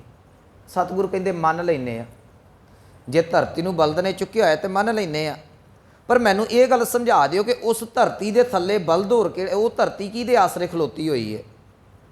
ਇਹ ਫਿਰ ਇਹਨੂੰ ਸਮਝਿਓ, ਇੱਕ ਧਰਤੀ ਹੈ, ਉਹਨੂੰ ਥੱਲੇ ਬਲਦ ਨੇ ਚੁੱਕਿਆ ਹੋਇਆ ਹੈ। ਗੁਰੂ ਨਾਨਕ ਸਾਹਿਬ ਕਹਿੰਦੇ ਮੰਨ ਲਿਆ, ਪਰ ਜਿਹੜਾ ਥੱਲੇ ਬਲਦ ਹੈ ਉਹ ਕਿੱਥੇ ਖਲੋਤਾ ਹੈ? ਕਿਸੇ ਚੀਜ਼ 'ਤੇ ਉਹ ਬਲਦ ਵੀ ਖਲੋਏਗਾ ਨਾ। ਉਹ ਕਹਿੰਦੇ ਜੀ ਉਹਦੇ ਥੱਲੇ ਇੱਕ ਹੋਰ ਧਰਤੀ ਹੈ। ਸਤਿਗੁਰੂ ਕਹਿੰਦੇ ਫਿਰ ਮੰਨ ਲਿਆ। ਉਹ ਧਰਤੀ ਦੇ ਥੱਲੇ ਕੌਣ ਹੈ? ਕਹਿੰਦਾ ਬਲਦ ਧਰਤੀ, ਬਲਦ ਧਰਤੀ, ਬਲਦ ਧਰਤੀ, ਬਲਦ। ਸਤਿਗੁਰੂ ਕਹਿੰਦੇ ਭੱਜ ਲਾ, ਜਿੱਥੇ ਭੱਜ ਗਏ। ਜਦੋਂ ਥੱਕ ਗਿਆ ਸਤਿਗੁਰੂ ਕਹਿੰਦੇ ਮੈਨੂੰ ਇਹ ਦੱਸ ਅਖੀਰਲਾ ਬਲਦ ਕਿਹਦੇ ਆਸਰੇ ਹੈ? ਕਹਿੰਦਾ ਪਰਮਾਤਮਾ ਦੇ ਆਸਰੇ। ਸਤਿਗੁਰੂ ਕਹਿੰਦੇ ਇਹੀਓ ਗੱਲ ਮੈਂ ਕਹਿ ਰਿਹਾ, ਧਰਤੀ ਹੀ ਪਰਮਾਤਮਾ ਦੇ ਆਸਰੇ ਖਲੋਤੀ ਹੋਈ, ਵਿੱਚ ਬਲਦ ਤੇਰਾ ਕਿੱਥੋਂ ਆ ਗਿਆ? ਧੌਲ ਧਰਮ ਦਇਆ ਕਾ ਪੂਤ, ਸੰਤੋਖ ਥਾਪ ਰੱਖਿਆ ਜਿਨ ਸੂਤ। ਆਹ ਸਿਧਾਂਤ ਸੀ ਗੁਰੂ ਸਾਹਿਬ ਦਾ। ਹੁਣ ਗੁਰੂ ਸਾਹਿਬ ਕਹਿ ਰਹੇ ਨੇ ਤੁਸੀਂ ਤਿੰਨ ਦੇਵਤੇ ਕਹਿੰਦੇ ਜੇ ਅਸੀਂ ਮੰਨ ਲਏ, ਏਕਾ ਮਾਈ ਜੁਗਤ ਵਿਆਈ, ਤਿੰਨ ਚੇਲੇ ਪ੍ਰਵਾਨ, ਇੱਕ ਸੰਸਾਰੀ, ਇੱਕ ਭੰਡਾਰੀ, ਇੱਕ ਲਾਏ ਦੀਵਾਨ। ਪਰ ਇਹਨਾਂ ਦੇ ਕੋਲੋਂ ਜਿਹੜਾ ਬ੍ਰਹਮਾ ਪੈਦਾ ਕਰਦਾ ਹੈ, ਵਿਸ਼ਨੂੰ ਭੰਡਾਰਾ ਦਿੰਦਾ, ਭੰਡਾਰੇ ਆਉਂਦੇ ਕਿੱਥੋਂ ਨੇ? ਸਾਰੇ ਚੁੱਪ ਨੇ। ਸਤਿਗੁਰੂ ਕਹਿਣਗੇ ਜਿਵ ਤਿਸ ਭਾਵੈ ਤਿਵੈ ਚਲਾਵੈ, ਜਿਵ ਹੋਵੈ ਫਰਮਾਨ। ਕਹਿੰਦੇ ਇਹਨਾਂ ਦੇ ਮਗਰ ਇੱਕ ਤਾਕਤ ਕੰਮ ਕਰਦੀ ਹੈ, ਉਹ ਜਿੱਦਾਂ ਹੁਕਮ ਬ੍ਰਹਮਾ ਨੂੰ, ਵਿਸ਼ਨੂੰ, ਸ਼ਿਵ ਜੀ ਨੂੰ ਕਰਦੇ ਆ, ਇਹ ਤਿੰਨੇ ਉਸੇ ਤਰੀਕੇ ਦੇ ਨਾਲ ਹੀ ਚੱਲਦੇ ਨੇ। ਜਿਵ ਤਿਸ ਭਾਵੈ ਤਿਵੈ ਚਲਾਵੈ, ਜਿਵ ਹੋਵੈ ਫਰਮਾਨ। ਉਹ ਵੇਖੈ, ਉਹ ਪਰਮਾਤਮਾ ਇਹਨਾਂ ਨੂੰ ਵੇਖ ਰਿਹਾ ਹੈ, ਉਹਨਾਂ ਨਜ਼ਰ ਨਾ ਆਵੇ, ਪਰ ਇਹਨਾਂ ਨੂੰ ਗਾਂ ਮਗਰ ਜਿਹੜਾ ਪ੍ਰਮਾਤਮਾ ਨਜ਼ਰ ਨਹੀਂ ਆ ਰਿਹਾ। ਬਹੁਤਾ ਇਹੋ ਵਿਡਾਨ ਕਹਿੰਦੇ ਨੇ ਹੈਰਾਨ ਨੂੰ, ਕਹਿੰਦੇ ਹੈਰਾਨੀ ਵਾਲਾ ਕੌਤਕ ਹੈ। ਜਿਹੜੇ ਰੱਬ ਬਣੀ ਫਿਰਦੇ ਨੇ ਉਹਨਾਂ ਮਗਰ ਇੱਕ ਤਾਕਤ ਕੰਮ ਕਰਦੀ ਪਈ ਹੈ, ਉਹ ਤਾਕਤ ਇਹਨਾਂ ਨੂੰ ਨਜ਼ਰ ਨਹੀਂ ਆ ਰਹੀ। ਜੇ ਨਮਸਕਾਰ ਕਰਨੀ ਹੈ ਉਸ ਅਕਾਲ ਪੁਰਖ ਨੂੰ ਕਰਿਓ ਜਿਹਦੇ ਟੁਕੜੇ ਨਹੀਂ ਹੋ ਸਕਦੇ, ਜਿਹੜਾ ਇੱਕ ਰਸ ਪਰਿਪੂਰਨ ਵਿਆਪਕ ਹੈ। ਆਦੇਸ ਤਿਸੈ ਆਦੇਸ ਆਦ ਅਨੀਲ ਅਨਾਦ ਅਨਾਹਤ ਜੁਗ ਜੁਗ ਏਕੋ ਵੇਸ। ਇੱਥੇ ਗੁਰੂ ਅੰਗਦ ਦੇਵ ਜੀ ਕਹਿ ਲਗੇ ਏਕ ਕ੍ਰਿਸ਼ਨੰ ਸਰਬ ਦੇਵਾ ਦੇਵ ਦੇਵਾ ਤਾਂ ਆਤਮਾ। ਕਹਿੰਦੇ ਉਹ ਇੱਕ ਕ੍ਰਿਸ਼ਨ ਇੱਕ ਪਰਮਾਤਮਾ ਅਕਾਲ ਪੁਰਖ ਹੀ ਸਾਰਿਆਂ ਦੇਵਤਿਆਂ ਦੇ ਅੰਦਰ ਸਮਾਇਆ ਹੋਇਆ ਹੈ। ਤੇ ਮੈਂ ਬੇਨਤੀ ਕਰਾਂ, ਇਹ ਸਾਡੇ ਸਿੱਖਾਂ ਦਾ ਸੁਭਾਅ ਹੈ ਜੀ, ਇੱਕ ਅਸੀਂ ਦੇਵਤਿਆਂ ਨੂੰ ਨਾ ਅੰਦਰੋਂ ਡਰ ਕੇ ਪੂਜੀ ਜਾਂਦੇ ਆ। ਅਸੀਂ ਇਹਨਾਂ ਚੀਜ਼ਾਂ ਤੋਂ ਪਿੱਛੇ ਨਹੀਂ ਹਟਦੇ। ਮੈਂ ਇੱਕ ਉਦਾਹਰਨ ਤੁਹਾਨੂੰ ਇਤਿਹਾਸ ਤੋਂ 2 ਉਦਾਹਰਨਾਂ ਦੇ ਦਿੰਦਾ। ਧੰਨ ਗੁਰੂ ਅੰਗਦ ਦੇਵ ਮਹਾਰਾਜ ਜੀ ਦਾ ਜਿਸ ਵੇਲੇ ਅਸੀਂ ਜੀਵਨ ਪੜ੍ਹਦੇ ਹਾਂ, ਬਾਬਾ ਲਹਿਣਾ ਜੀ ਗੁਰੂ ਨਾਨਕ ਸਾਹਿਬ ਜੀ ਦੇ ਚਰਨਾਂ 'ਤੇ ਜਾਣ ਤੋਂ ਪਹਿਲਾਂ ਦੇਵੀ ਦੇ ਦਰਸ਼ਨਾਂ ਨੂੰ ਜਾਂਦੇ ਨੇ। ਇਹ ਅਸੀਂ ਸਾਰੇ ਜਾਣਦੇ ਹਾਂ, ਇਹ ਇਤਿਹਾਸ ਸਾਰਿਆਂ ਨੇ ਪੜ੍ਹਿਆ ਹੈ। ਪਰ ਅਗਲੀ ਇੱਕ ਗੱਲ ਜਿਹੜੀ ਮੈਂ ਤੁਹਾਡੀ ਧਿਆਨ ਦਿਵਾਉਣਾ ਚਾਹੁੰਦਾ, ਜਿਸ ਵੇਲੇ ਗੁਰੂ ਨਾਨਕ ਸਾਹਿਬ ਦੇ ਚਰਨਾਂ 'ਚ ਗੁਰੂ ਅੰਗਦ ਦੇਵ ਮਹਾਰਾਜ ਜੀ ਆ ਜਾਂਦੇ, ਉਸ ਦਿਨ ਤੋਂ ਬਾਅਦ ਦੇਵੀ ਦਾ ਸੁਪਨਾ ਵੀ ਨਹੀਂ ਆਉਂਦਾ ਕਿ ਮੈਂ ਦੇਵੀ ਦੇ ਦਰਸ਼ਨ ਨੂੰ ਜਾਣਾ ਜਾਂ ਦੇਵੀ ਨੂੰ ਖੁਸ਼ ਕਰਨਾ ਜਾਂ ਉਹਦੀ ਪੂਜਾ ਕਰਨੀ ਹੈ, ਜੋ ਕੁਛ ਕਰਨਾ ਹੈ। ਪਿਛਲਾ ਜੀਵਨ ਸੀ ਦੇਵੀ ਤੇ ਦੁਆਲੇ, ਪਰ ਉਹ ਦੇਵੀ ਦਾ ਖਹਿੜਾ ਛੱਡ ਕੇ ਜਦੋਂ ਗੁਰੂ ਦੇ ਚਰਨਾਂ 'ਚ ਜੁੜੇ ਦੇਵੀ ਦਾ ਆਸਰਾ ਛੱਡ ਦਿੱਤਾ। ਗੁਰੂ ਅਮਰਦਾਸ ਮਹਾਰਾਜ ਜੀ ਗੰਗਾ ਇਸ਼ਨਾਨ ਜਾਂਦੇ ਨੇ 20 ਵਾਰ, ਜਿਸ ਵੇਲੇ ਗੁਰੂ ਚਰਨਾਂ ਦੇ ਵਿੱਚ ਆ ਜਾਂਦੇ ਨੇ ਗੰਗਾ ਇਸ਼ਨਾਨ ਨੂੰ ਮੁੜ ਮੂੰਹ ਨਹੀਂ ਕਰਦੇ। ਦੁਖਾਂਤ ਇਸ ਗੱਲ ਦਾ ਹੈ, ਸਿੱਖ ਇੱਕ ਵਾਰ ਗੁਰੂ ਦੇ ਚਰਨਾਂ 'ਚ ਆ ਜਾਂਦਾ ਹੈ, ਗੁਰੂ ਕੋਲ ਵੀ ਆਈ ਜਾਂਦਾ, ਫਿਰ ਪੰਡਤਾਂ ਦੇ ਕੋਲ ਜਾ ਕੇ ਦੇਵੀ ਦੇਵਤਿਆਂ ਨੂੰ ਵੀ ਪੂਜੀ ਜਾਂਦਾ ਹੈ। ਕਿਉਂਕਿ ਸਾਡੀ ਮਾਨਸਿਕਤਾ ਜਿਹੜੀ ਹੈ, ਸਾਡਾ ਜਿਹੜਾ ਬੌਧਿਕ ਤਲ ਹੈ, ਉਹ ਅਜੇ ਵੀ ਉੱਥੇ ਕਿਤੇ ਨਾ ਕਿਤੇ ਟਿਕਿਆ ਹੋਇਆ ਕਿ ਕਿਤੇ ਇਹ ਦੇਵੀ ਦੇਵਤੇ ਨਾਰਾਜ਼ ਨਾ ਹੋ ਜਾਣ। ਪਰ ਗੁਰੂ ਗ੍ਰੰਥ ਸਾਹਿਬ ਮਹਾਰਾਜ ਜੀ ਦੀ ਬਾਣੀ ਕਹਿੰਦੀ ਹੈ, ਕਹਿਣ ਲੱਗੇ ਇਹ ਜੇ ਦੇਵਤੇ ਨੇ ਨਾ, ਦੇਖੋ ਇਸ ਬਹਿਸ ਦੇ ਵਿੱਚ ਨਹੀਂ ਪੈਣਾ ਕਦੀ ਵੀ ਕਿ ਹੈ ਜਾਂ ਨਹੀਂ ਹੈਗੇ, ਇਹ ਤਾਂ ਪਾਣੀ 'ਚ ਮਧਾਣੀ ਹੈ। ਤੁਸੀਂ ਦਲੀਲਾਂ ਦਈ ਜਾਓਗੇ, ਉਧਰੋਂ ਦੂਸਰਾ ਦਲੀਲਾਂ ਦਈ ਜਾਵੇਗਾ। ਸਤਿਗੁਰੂ ਕਹਿੰਦੇ ਜੇ ਹੈਗੇ ਵੀ ਨੇ ਤੇ ਉਹਦਾ ਸਿੱਖ ਦਾ ਉਹਨਾਂ ਦੇਵਤਿਆਂ ਦੇ ਨਾਲ ਕੋਈ ਸੰਬੰਧ ਨਹੀਂ। ਇੱਕ ਭਗਤ ਜੀ ਦਾ ਅੰਮ੍ਰਿਤ ਬਾਣੀ ਦਾ ਬਚਨ ਹੈ, ਕਹਿਣ ਲੱਗੇ ਹਾਂ ਮੈਂ ਤੋਂ ਇੱਕ ਰਮਈਆ ਲੈ ਹਾਂ ਤੋਂ ਇੱਕ ਰਮਈਆ ਲੈ ਹਾਂ ਆਣ ਦੇਵ ਬਦਲਾਵਣ ਦੈ ਹਾਂ। ਕਹਿੰਦੇ ਪੰਡਤ ਜੀ ਤੁਹਾਡੇ ਜਿੰਨੇ ਦੇਵੀ ਦੇਵਤੇ ਨੇ ਨਾ, ਉਹ ਸਾਰੇ ਤੁਸੀਂ ਮੇਰੇ ਕੋਲੋਂ ਲੈ ਲਓ, ਉਹਦੇ ਵੰਡੇ ਦਾ ਮੈਨੂੰ ਪ੍ਰਮਾਤਮਾ ਦਾ ਨਾਮ ਦੇ ਦਿਓ, ਕਿਉਂਕਿ ਪ੍ਰਮਾਤਮਾ ਦਾ ਨਾਮ ਜਿਹੜਾ ਹੈ ਇਹਨਾਂ ਸਾਰਿਆਂ ਦੇਵੀ ਦੇਵਤਿਆਂ ਦੇ ਉੱਤੋਂ ਸਰਮੌਰ ਹੈ। ਸੋ ਇੱਥੇ ਸਤਿਗੁਰੂ ਕਹਿਣ ਲੱਗੇ ਏਕ ਕ੍ਰਿਸ਼ਨ, ਕਹਿੰਦੇ ਉਹ ਇੱਕ ਪਰਮਾਤਮਾ ਇੱਕ ਅਕਾਲ ਪੁਰਖ ਵਾਹਿਗੁਰੂ ਦੇਵ ਦੇਵਾ, ਕਹਿੰਦੇ ਉਹ ਸਰਬ ਦੇਵਾ, ਕਹਿਣ ਲੱਗੇ ਇੱਕ ਪਰਮਾਤਮਾ ਹੀ ਸਾਰਿਆਂ ਦੇਵਤਿਆਂ ਦਾ ਦੇਵਤਾ ਹੈ। ਦੇਵ ਦੇਵਾ ਤਾਂ ਆਤਮਾ, ਜਿੰਨੇ ਵੀ ਦੇਵਤੇ ਨੇ ਉਹਨਾਂ ਅੰਦਰ ਜੇ ਕਿਸੇ ਦੀ ਆਤਮਾ ਜਗਦੀ ਪਈ ਹੈ, ਯਾਦ ਰੱਖਿਓ ਉਹ ਪਰਿਪੂਰਨ ਪਰਮਾਤਮਾ ਦੀ ਹੈ। ਅੱਗੇ ਸਤਿਗੁਰੂ ਬਖਸ਼ਿਸ਼ ਕਰਦੇ ਨੇ ਆਤਮਾ ਵਾਸੁਦੇਵस्य, ਇਹਦੇ ਸਾਰੇ ਹੀ ਅੱਖਰ ਬੋਲਣੇ ਨੇ, ਬੱਬੇ ਕੰਨਾ ਸੱਸੇ ਔਂਕੜ ਵੀ ਬੋਲਣਾ ਹੈ, ਤੇ ਸੱਸੇ ਨੂੰ ਲਾਸਟ ਦੇ ਉੱਤੇ ਅੱਧਾ ਯਈਆ ਲੱਗਾ ਇਹ ਵੀ ਬੋਲਣਾ ਹੈ। ਇਹਦਾ ਅਰਥ ਕਰਾਂਗੇ ਵਾਸੂਦੇਵ, ਭਾਵ ਅਰਥ ਕਰਾਂਗੇ ਪਰਮਾਤਮਾ। ਹੁਣ ਇੱਥੇ 2 ਚੀਜ਼ਾਂ ਨੇ, ਆਤਮਾ ਵਾਸੂਦੇਵस्य। ਸਤਿਗੁਰੂ ਕਹਿੰਦੇ ਇੱਕ ਆਤਮਾ ਤੇ ਦੂਸਰਾ ਹੋ ਗਿਆ ਪਰਮਾਤਮਾ। ਪਰਮਾਤਮਾ ਤੋਂ ਆਤਮਾ ਨਿਕਲੀ ਨਾ, ਜੇ ਕੋ ਜਾਣੈ ਭਿਓ, ਭਿਓ ਦਾ ਅਰਥ ਹੈ ਭੇਤ। ਕਹਿੰਦੇ ਹੁਣ ਕੋਈ ਇਸ ਭੇਤ ਨੂੰ ਸਮਝ ਲਵੇ ਕਿ ਪਰਮਾਤਮਾ ਆਤਮਾ 'ਚ ਕਿਵੇਂ ਵਾਪਰਦਾ ਹੈ, ਕਿਵੇਂ ਆਤਮਾ ਫਿਰ ਪਰਮਾਤਮਾ ਦੇ ਵਿੱਚ ਜਾ ਕੇ ਲੀਨ ਹੋ ਜਾਂਦੀ ਹੈ। ਜਿਹੜਾ ਇਸ ਗੱਲ ਨੂੰ ਸਮਝ ਲੈਂਦਾ ਇਹਦੇ 'ਚ ਅਭੇਦ ਹੋ ਜਾਂਦਾ ਹੈ। ਗੁਰੂ ਅੰਗਦ ਦੇਵ ਮਹਾਰਾਜ ਜੀ ਕਹਿੰਦੇ ਨਾਨਕ ਤਾਕਾ ਦਾਸ ਹੈ ਸੋਈ ਨਿਰੰਜਨ ਦਿਓ, ਕਹਿੰਦੇ ਮੈਂ ਉਹਦਾ ਦਾਸ ਬਣ ਜਾਵਾਂਗਾ, ਉਹ ਜੀਵ ਪਰਮਾਤਮਾ ਦਾ ਰੂਪ ਬਣ ਜਾਂਦਾ ਹੈ। ਇਹ ਤੀਸਰਾ ਸ਼ਲੋਕ, ਇਹਨੂੰ ਮੈਂ ਥੋੜ੍ਹਾ ਜਿਹਾ ਫੇਰ ਰਿਪੀਟ ਕਰ ਦਿੰਦਾ। ਇੱਕ ਦੇਵਤੇ ਜਿਹੜੇ ਨੇ ਉਹਨਾਂ ਸਾਰਿਆਂ ਦੇਵਤਿਆਂ ਦਾ ਦੇਵਤਾ ਪਰਮਾਤਮਾ ਹੈ। ਉਹਨਾਂ ਸਾਰਿਆਂ ਦੇਵਤਿਆਂ ਦੇ ਅੰਦਰ ਜਿਹੜੀ ਆਤਮਾ, ਜਿਹੜੀ ਰੂਹ, ਜਿਹੜੀ ਸ਼ਕਤੀ ਕੰਮ ਕਰਦੀ, ਸਾਡੇ ਅੰਦਰ ਵੀ ਜਿਹੜੀ ਰੂਹ ਬੋਲ ਰਹੀ ਹੈ ਨਾ, ਮੈਂ ਬੋਲ ਰਿਹਾ ਤੁਸੀਂ ਸੁਣ ਰਹੇ, ਇਹ ਸ਼ਕਤੀ, ਇਹਨੂੰ ਰੂਹ ਕਹਿ ਲਓ, ਆਤਮਾ ਕਹਿ ਲਓ, ਇਹ ਪਰਮਾਤਮਾ ਦਾ ਰੂਪ ਹੈ। ਸਤਿਗੁਰਾਂ ਦੂਜੀ ਗੱਲ ਕਹੀ, ਕਹਿੰਦੇ ਇਹੋ ਆਤਮਾ ਤੇ ਪਰਮ ਆਤਮਾ, ਜਿਹੜਾ ਇਸ ਸਿਧਾਂਤ ਨੂੰ ਸਮਝ ਜਾਂਦਾ ਹੈ ਨਾ ਕਿ ਆਤਮਾ ਤੋਂ ਪਰਮਾਤਮਾ ਤੇ ਪਰਮਾਤਮਾ ਤੋਂ ਆਤਮਾ ਤੱਕ ਦਾ ਸਫ਼ਰ ਕੀ ਹੈ, ਸਤਿਗੁਰੂ ਕਹਿੰਦੇ ਉਹ ਮਨੁੱਖ ਜਿਹੜਾ ਭੇਤ ਨੂੰ ਸਮਝ ਗਿਆ, ਮੈਂ ਉਹਨੂੰ ਆਪਣਾ ਗੁਰੂ ਮੰਨ ਲਵਾਂਗਾ, ਉਹ ਪਰਮਾਤਮਾ ਦਾ ਰੂਪ ਬਣ ਜਾਂਦਾ ਹੈ। ਭਾਵ ਭੇਤ ਜਾਣਦਾ ਜਾਣਦਾ ਜਿਹੜਾ ਹੈ ਉਹ ਪਰਮਾਤਮਾ ਦਾ ਰੂਪ ਹੋ ਜਾਂਦਾ ਹੈ। ਸਤਿਗੁਰੂ ਕਹਿਣ ਲੱਗੇ ਸੋਈ ਨਿਰੰਜਨ ਦਿਓ, ਉਹ ਮਨੁੱਖ ਪਰਮਾਤਮਾ ਦਾ ਰੂਪ ਹੈ। ਇਹ ਤੀਸਰਾ ਸ਼ਲੋਕ। ਇਹ ਅੱਗੇ ਸਤਿਗੁਰੂ ਜੀ, ਇਹ ਚੌਥਾ ਸ਼ਲੋਕ ਹੈ। ਅੱਗੇ 5ਵੇਂ ਸ਼ਲੋਕ 'ਚ ਸਤਿਗੁਰੂ ਬਖਸ਼ਿਸ਼ ਕਰਦੇ ਨੇ। 5ਵਾਂ ਸ਼ਲੋਕ ਗੁਰੂ ਨਾਨਕ ਸਾਹਿਬ ਦਾ ਹੈ। ਕਹਿਣ ਲੱਗੇ ਕੁੰਭੇ ਬੱਧਾ ਜਲ ਰਹਿ, ਜਲ ਬਿਨ ਕੁੰਭ ਨਾ ਹੋਏ। ਕੁੰਭ ਕਹਿੰਦੇ ਨੇ ਜੀ ਘੜੇ ਨੂੰ, ਕੁੰਭੇ ਬੱਧਾ, ਕਹਿੰਦੇ ਘੜੇ ਦੇ ਵਿੱਚ ਪਾਣੀ ਪਾ ਕੇ ਰੱਖੋਗੇ ਤੇ ਪਾਣੀ ਠਹਿਰਦਾ ਏ, ਹੋਰ ਕਿਸੇ ਚੀਜ਼ 'ਚ ਪਾਣੀ ਨਹੀਂ ਠਹਿਰਦਾ। ਉੱਦਾਂ ਮੈਦਾਨ ਦੇ ਵਿੱਚ ਰੜੇ ਮੈਦਾਨ 'ਚੋਂ ਕੰਮ ਨਹੀਂ ਆਵੇਗਾ। ਕੁੰਭੇ ਬੱਧਾ ਜਲ ਰਹਿ, ਜਲ ਬਿਨ ਕੁੰਭ ਨਾ ਹੋਏ। ਹੈਰਾਨੀ ਦੀ ਗੱਲ ਹੈ, ਘੜੇ ਦੇ ਵਿੱਚ ਪਾਣੀ ਪਾ ਦਿਓ ਉਹ ਟਿਕ ਜਾਂਦਾ ਹੈ, ਬਚਿਆ ਰਹਿੰਦਾ ਹੈ, ਪਰ ਘੜਾ ਜਿਹੜਾ ਉਹ ਪਾਣੀ ਤੋਂ ਬਿਨਾਂ ਨਹੀਂ ਬਣਦਾ। ਇਹ ਲੌਜਿਕ ਦੇਖੋ ਗੁਰੂ ਨਾਨਕ ਸਾਹਿਬ ਦਾ। ਜੇ ਗੱਲ ਅੱਗੇ ਗਿਆਨ ਦੀ ਕਰਨੀ ਹੈ, ਪਰ ਇੱਥੇ ਸਤਿਗੁਰੂ ਜੀ ਸਾਨੂੰ ਇੱਕ ਲੌਜਿਕ ਦੇ ਰਹੇ ਨੇ। ਜਦੋਂ ਇੱਕ ਘੁਮਿਆਰ ਘੜਾ ਬਣਾਉਂਦਾ ਹੈ ਨਾ, ਉਹ ਮਿੱਟੀ ਲੈ ਕੇ ਆਉਂਦਾ ਹੈ, ਮਿੱਟੀ ਨੂੰ ਗੋਇਆ ਜਾਂਦਾ ਹੈ। ਗੋਏ ਦਾ ਅਰਥ ਗੁੰਨਣਾ, ਜਿਵੇਂ ਆਟਾ ਬੀਬੀਆਂ ਗੁੰਨਦੀਆਂ ਨੇ। ਉਹ ਗੁੰਨਦਾ ਕਾਹਦੇ ਨਾਲ ਹੈ? ਪਾਣੀ ਦੇ ਨਾਲ। ਪਾਉਣਾ ਫਿਰ ਇਹਦੇ ਵਿੱਚ ਪਾਣੀ ਹੈ, ਪਰ ਘੜਾ ਜਿਹੜਾ ਤਿਆਰ ਕੀਤਾ ਜਾ ਰਿਹਾ ਉਹ ਵੀ ਪਾਣੀ ਦਾ ਹੈ। ਕੁੰਭੇ ਬੱਧਾ ਜਲ ਰਹਿ, ਜਲ ਬਿਨ ਕੁੰਭ ਨਾ ਹੋਏ। ਉਹ ਘੜਾ ਬਣਾਇਆ ਜਾ ਰਿਹਾ ਹੈ। ਉਹ ਘੜੇ ਨੂੰ ਮਿੱਟੀ ਗੁੰਨਣ ਵੇਲੇ ਵਿੱਚ ਪਾਣੀ ਪਾਇਆ ਗਿਆ। ਪਾਣੀ ਪਾ ਕੇ ਜਦੋਂ ਉਹਦਾ ਪੇੜਾ ਕਰ ਲਿਆ, ਚੱਕ ਤੇ ਰੱਖ ਕੇ ਘੁਮਾਇਆ, ਉਦੋਂ ਫੇਰ ਲਾਗੇ ਪਾਣੀ ਰੱਖ ਕੇ ਪਾਣੀ ਦੇ ਛੱਟੇ ਮਾਰ ਕੇ ਉਹਨੂੰ ਸ਼ੇਪ ਦਿੰਦਾ, ਉਹਨੂੰ ਗੁਲਾਈ ਦਿੰਦਾ ਪਿਆ ਹੈ। ਘੜਾ ਜਿਸ ਵੇਲੇ ਤਿਆਰ ਹੋ ਗਿਆ, ਆਵੇ 'ਚ ਰੱਖ ਕੇ ਪਕਾ ਦਿੱਤਾ। ਹੁਣ ਉਸੇ ਘੜੇ ਦੇ ਵਿੱਚ ਪਾਣੀ ਪਾਇਆ ਤੇ ਘੜੇ ਦੇ ਵਿੱਚ ਪਾਇਆ ਹੋਇਆ ਪਾਣੀ ਠਹਿਰ ਜਾਂਦਾ ਹੈ, ਉਹ ਵਰਤੋਂ ਦੇ ਵਿੱਚ ਆ ਜਾਂਦਾ। ਸਤਿਗੁਰੂ ਕਹਿੰਦੇ ਕੁੰਭੇ ਬੱਧਾ ਜਲ ਰਹਿ, ਜਿਵੇਂ ਘੜੇ ਦੇ ਵਿੱਚ ਪਾਣੀ ਪਾ ਦਈਏ ਤੇ ਪਾਣੀ ਠਹਿਰ ਜਾਂਦਾ ਹੈ। ਜਲ ਬਿਨ ਕੁੰਭ ਨਾ ਹੋਏ, ਪਾਣੀ ਤੋਂ ਬਿਨਾਂ ਘੜਾ ਤਿਆਰ ਨਹੀਂ ਹੋ ਸਕਦਾ। ਇਸੇ ਤਰ੍ਹਾਂ ਸਤਿਗੁਰੂ ਕਹਿਣਗੇ ਗਿਆਨ ਕਾ ਬੱਧਾ ਮਨ ਰਹਿ, ਗੁਰ ਬਿਨ ਗਿਆਨ ਨਾ ਹੋਏ। ਕਹਿੰਦੇ ਜਿਹੜਾ ਸਾਡਾ ਮਨ ਵਿਕਾਰਾਂ ਦੇ ਵਿੱਚ, ਜਿਹੜਾ ਸਾਡਾ ਮਨ ਦੁਨਿਆਵੀ ਚੀਜ਼ਾਂ ਦੇ ਵੱਲ ਦੌੜਦਾ ਹੈ ਨਾ, ਇਹ ਗਿਆਨ ਤੋਂ ਬਿਨਾਂ ਟਿਕਣਾ ਨਹੀਂ ਜੇ, ਤੇ ਗੁਰੂ ਤੋਂ ਬਿਨਾਂ ਗਿਆਨ ਕੋਈ ਨਹੀਂ ਹੋਣਾ। ਮੈਂ ਬਸ ਅੱਜ ਮਨ ਦੇ ਉੱਤੇ ਥੋੜ੍ਹੀ ਜਿਹੀ ਤੁਹਾਡੇ ਨਾਲ ਬੇਨਤੀ ਕਰਨੀ ਹੈ। ਪਹਿਲੀ ਗੱਲ, ਇਹ ਮਨ ਭੜਕਦਾ ਕਿਉਂ ਹੈ? ਸਾਰਿਆਂ ਦਾ ਇਹੋ ਸਵਾਲ ਹੁੰਦਾ ਜੀ, ਸਾਡਾ ਮਨ ਭੜਕਦਾ ਹੈ। ਇੱਕ ਦੋ ਉਦਾਹਰਨਾਂ ਦੇ ਦੇਣਾ। ਜਦੋਂ ਤੁਸੀਂ ਕਿਸੇ ਸੁਨਿਆਰ ਵੀਰ ਦੇ ਕੋਲ ਜਾਓ ਨਾ, ਉਹ ਸੋਨੇ ਨੂੰ ਕੁਠਾਲੀ ਦੇ ਵਿੱਚ ਪਾਉਂਦਾ ਹੈ, ਉਹਨੂੰ ਸ਼ੁੱਧ ਕਰਨ ਵਾਸਤੇ। ਕੱਚਾ ਸੋਨਾ ਹੁੰਦਾ ਜਿਹੜਾ, ਉਹਨੂੰ ਕੁਠਾਲੀ 'ਚ ਪਾ ਕੇ ਅੱਗ ਲਾਈ ਜਾਂਦੀ ਹੈ ਥੱਲਿਓਂ। ਉਹ ਜਦੋਂ ਕੁਠਾਲੀ ਦੇ ਵਿੱਚ ਪਿਆ ਹੋਇਆ ਸੋਨਾ ਭੁੜਕਦਾ ਹੈ, ਕਦੀ ਇੱਧਰ ਨੂੰ ਚਲ ਗਿਆ, ਕਦੀ ਇੱਧਰ ਨੂੰ ਚਲਾ ਗਿਆ।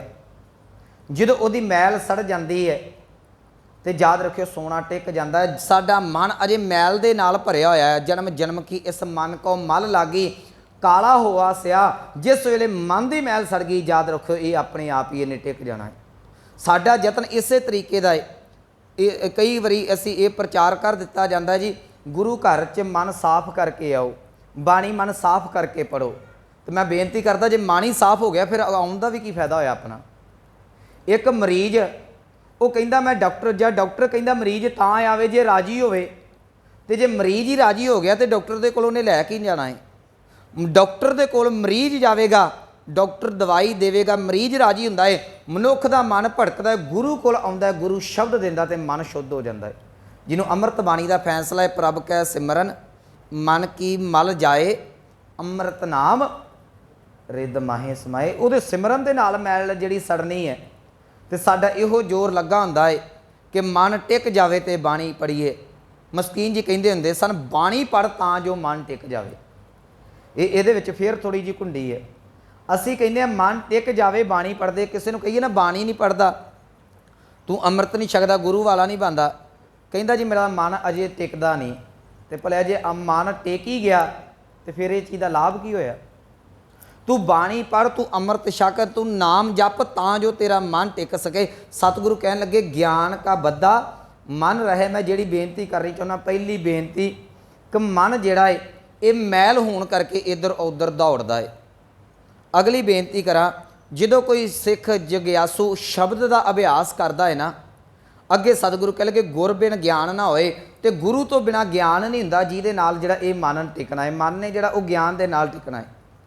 ਹੁਣ ਮਨੁੱਖ ਗੁਰੂ ਦੇ ਕੋਲ ਆਉਂਦਾ ਹੈ, ਗੁਰੂ ਗਿਆਨ ਦਿੰਦਾ ਹੈ।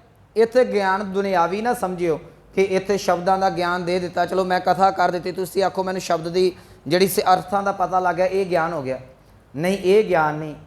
ਭਗਤ ਕਬੀਰ ਸਾਹਿਬ ਦਾ ਇੱਕ ਬਚਨ ਮੈਂ ਪੜ੍ਹ ਦਿੰਦਾ, ਸਾਨੂੰ ਸਮਝਣਾ ਸੌਖਾ ਹੋ ਜਾਏਗਾ। ਗਿਆਨ ਹੈ ਕਿ ਜਿਹੜਾ ਅੰਦਰੋਂ ਪ੍ਰਗਟ ਹੈ। ਦੋ ਤਰ੍ਹਾਂ ਦਾ ਗਿਆਨ ਹੈ ਨਾ। ਇੱਕ ਬਾਹਰੀ ਗਿਆਨ ਹੈ ਜਿਹੜਾ ਆਪਾਂ ਸਾਂਝਾ ਕਰਦੇ ਹਾਂ ਕਿਤਾਬਾਂ ਤੋਂ, ਇੱਕ ਉਹ ਗਿਆਨ ਹੈ ਜਿਹੜਾ ਅੰਦਰੋਂ ਪ੍ਰਗਟ ਹੁੰਦਾ ਪਿਆ ਹੈ। ਇੱਕ ਪਾਣੀ ਉਹ ਹੈ ਜਿਹੜਾ ਟੈਂਕੀ ਦੇ ਵਿੱਚ ਚਾੜਿਆ ਹੋਇਆ ਹੈ ਅਸੀਂ, ਇੱਕ ਪਾਣੀ ਉਹ ਹੈ ਜਿਹੜਾ ਖੂਹ ਦੇ ਵਿੱਚੋਂ ਨਿਕਲਦਾ ਪਿਆ ਜਾਂ ਟਿਊਬਵੈੱਲ ਦੇ ਵਿੱਚੋਂ ਨਿਕਲਦਾ ਪਿਆ ਹੈ। ਟੈਂਕੀ ਦੇ ਵਿੱਚ ਪਿਆ ਹੋਇਆ ਪਾਣੀ ਸੀਮਾ ਦੇ ਵਿੱਚ ਹੈ, ਕੁਝ ਘੜੀਆਂ ਬਾਅਦ ਪਾਣੀ ਖਤਮ ਹੋ ਜਾਏਗਾ ਤੇ ਜ਼ਮੀਨ ਦਾ ਪਾਣੀ ਥੋੜ੍ਹਾ ਹੀ ਖਤਮ ਹੋ ਜਾਲੇ। ਉਹ ਅਸੀਮ ਹੈ, ਤੇਰੇ 'ਚ ਕੱਢਣ ਦੀ ਤਾਕਤ ਚਾਹੀਦੀ ਹੈ, पानी थल्लिओ कोई नहीं मुकदा, बाहरी ज्ञान किते ना किते जाके रुक जाता है। जिहदे अंदरों ज्ञान प्रगट हो गया, याद रखियो उहदा ज्ञान जिहड़ा रूहानीयत के शिखर नूं पहुँच जाता है। भगत कबीर साहब का बड़ा प्यारा बचन उन्होंने उदाहरण दी है, बड़ी सोहनी। काफ़ी समा पहले मैं शब्द ये वाचिया सी, कहन लगे एक गरीब जिहा मनुख सी, उन्हें जिहड़ी है झौंपड़ी पाई, तो जो झौंपड़ी पाई जाती है, मैं थोड़ी जी साखी के रूप दे विच इहनूं बयान करना चाहुंदा। झौंपड़ी पाई जाती है, झौंपड़ी पाउण तो पहलां साइडां दे उत्ते दो थम्मियां कड्डियां जांदे ने, जिवें अज पिलर ने ना, उदों पहलां थम्मियां हुंदियां सन, दो थम्मियां गड्डियां जांदियां ने। थम्मियां दे उत्ते एक उपर जिहड़ा है वला पाया जांदा, शतीर जिन्हों अजकल लमकावे बीम कह दिते जांदे है, उन्हां दे उत्ते जिहड़ा शतीरां दे उत्ते जिहड़ा छप्पर बन्निया जांदा है, छन बन्नी जाती है, तरपाल पा दिओ, काई पा दिओ, वांस पा दिओ, झौंपड़ी टाइप बन गया, उन्होंने फिर रस्सियां दे नाल बन्ह दिता जाता है। ये एक गरीब बंदे दा रहन बसेरा है, पर यह हनेरियां दे विच टिकदा नहीं। जो हनेर आउंदे ने झौंपड़ियां उड़ जांदियां ने, तरपालां पाड़ जांदियां ने, थम्मियां डिग पैंदियां ने। भगत कबीर साहब कहन लगे, कहंदे असल दे विच गुरु दे ज्ञान तो बिना मैं भी वहम भरम दी जिहड़ी सी ओह झौंपड़ी पा के ते उहदे विच बैठा होया सा। जिवें मनुख बाहरी तौर ते झौंपड़ी पा के विच बहिंदा है ना, कबीर साहब कहंदे मैं भी वहम भरम दी झौंपड़ी पाई सी, पर परमात्मा की किरपा हुई। कहंदे ऐ रीझ दे नाल हनेर चढ़ के आया, हनेर चढ़ के आया तो उन्हें हनेर ने सारा कुछ डा के लै गया। जिस वेले सारा कुछ उड गया, ना झौंपड़ी नहीं, ना शतीर रहे, ना वला रहा। कहंदे जिहड़े माड़े मोटे दो चार मेरे को भांडे सी दुरमत दे, वो जिहड़ा छप्पर सी थल्ले डिग्या, कहंदे वो भांडे भी टुट गए। जो हनेर वगया, हनेर तो बाद कहंदे मीह पिया, जो मीह पैंदा ना, मीह मौले धार पिया। कहंदे जिहड़े अंदर मैल जमी हुई सी ना झौंपड़ी दे अंदर, साफ सफाई बहुत घट सी, कहंदे मीह ने सारी मैल धो के रख दी। मैल धुपन तो बाद मीह पै गया, आसमान नितर गया। नितरन तो बाद जिस वेले सूरज चढ़िया, कहंदे सूरज ने सारे पासे प्रकाश ही प्रकाश करके रख दिता। वो भगत कबीर साहब का बचन है, देखो भाई ज्ञान की आई आंधी। मैं नालों नाल अर्थ करदा जावांगा। ज्ञान की आंधी का अर्थ है हनेरी। कहंदे हुण ज्ञान की हनेरी, गुरु के ज्ञान की हनेरी आ गई। देखो भाई ज्ञान की आई आंधी, सबे उडानी, सारा कुछ उड गया। सबे उडानी रहे ना टाटी, सबे उडानी कहणगे सारा कुछ उड गया, रहे ना माया बांधी। कहंदे हनेर दे विच जो कुछ ही ना सारा कुछ उड गया। माया जिहड़ी भरम दीयां रस्सियां बाईयां होईयां सन ना, वो कुछ भी बच के ना रहा, उहदे नाल दे नाल सारा कुछ, वो रस्सियां भी टुट गईयां। देखो भाई ज्ञान की आई आंधी, सबे उडानी भ्रम की टाटी, रहे ना माया बांधी। वो छप्पर हुण बज्जा नहीं रहा। कहणगे दो चित्ते की दोए थून गिरानी, दो चित्ते पांदियां मैं थम्मियां गड्डियां होईयां सन, दो चित्ता पानी है, कदी नाम जप लवां, कदी नाम जपां, कदी मेरा बनेगा की, कदी बाणी पढ़ी सफल होगी, सेवा सफल होगी, पता ये दो चित्ता पानी है ना साडा। कहंदे दो चित्ते की दोए थून गिरानी। जदों गुरु का ज्ञान आउंदा है ना, याद रखियो पहलां ये जिहड़ियां दो चित्ते पांदियां थम्मियां डिग पैंदियां ते मनुख अंदर विश्वास वध जांदा है। मोह बलेडा टूटा, मोह जिहड़ा संसारी मोह सी ना, ते जिहड़ा उपर शतीर सी वाला, कहंदे वले रूपी जिहड़ा शतीर सी मोह दा, वो टुट गया, दो फाड़ होके धरती के उत्ते डिग पिया। कह लगे मोह बलेडा टूटा, तृष्णा शान परी धर ऊपर।